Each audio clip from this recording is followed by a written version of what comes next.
এশিয়ার অন্যতম পরাশক্তির দেশ ভারতের কপালে চিন্তার ভাঁজ পড়েছে। এবার দুশ্চিন্তায় প্রহর কাটছে নরেন্দ্র মোদী সহ দেশটির সামরিক কর্মকর্তাদের।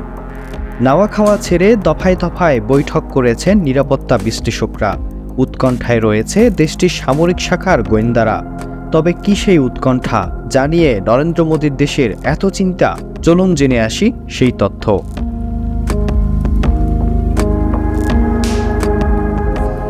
ভারতের পুরাতন শত্রু পাকিস্তানের একের পর এক সামরিক শক্তিতে নিজেদের অবস্থান পাকাপোক্ত করার চেষ্টা চালাচ্ছে। পাকিস্তানের সামরিক বাহিনীতে নানান ধরনের যুদ্ধে সমরাস্ত্র বৃদ্ধিতে বিপুল অর্থ ব্যয় করে থাকে দেশটি। এরই অংশ হিসাবে সম্প্রতি 400 কিলোমিটার দূরে আঘাত হানতে সক্ষম ফাত্তা-2 নামের অত্যাধুনিক রকেটের পরীক্ষা চালিয়েছে পাকিস্তান।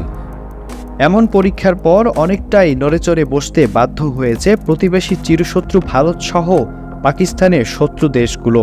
দেশটির কর্মকর্তারা বলছেন, পাকিস্তানের এই অস্ত্র সামরিক শক্তিকে ঈর্ষণীয় পর্যায়ে নিয়ে যাবে, যার ফল ভোগ করতে হতে পারে পাকিস্তানের সঙ্গে পাঙ্গা নিতে আসা দেশগুলোকে। শত্রুর বুকে কাঁপন ধরিয়ে নির্মূলভাবে শত্রুর ঘাঁটি নিশ্চিহ্ন করে দিতে পারবে ফাত্তা-2।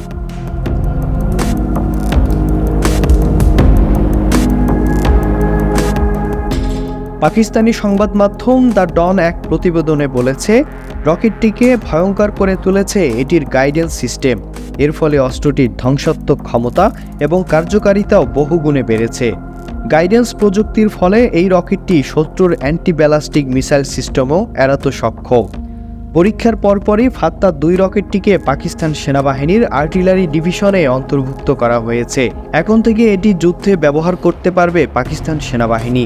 গ্লোবাল ফায়ার পাওয়ারের 2024 সালের সর্বশেষ হিসেব অনুযায়ী সামরিক শক্তির দিক থেকে বিশ্বের 145টি দেশের মধ্যে পাকিস্তানের স্থান নবম।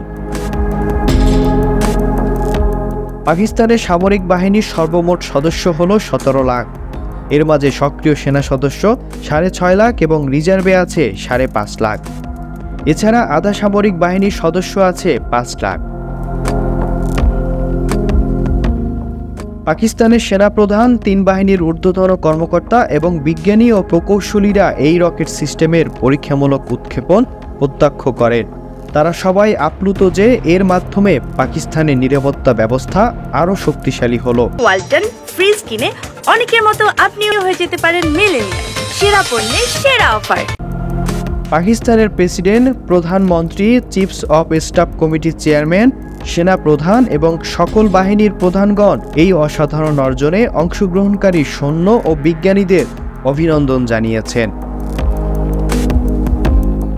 মিরন আহমেদ, এসিটিভি ডিজিটাল।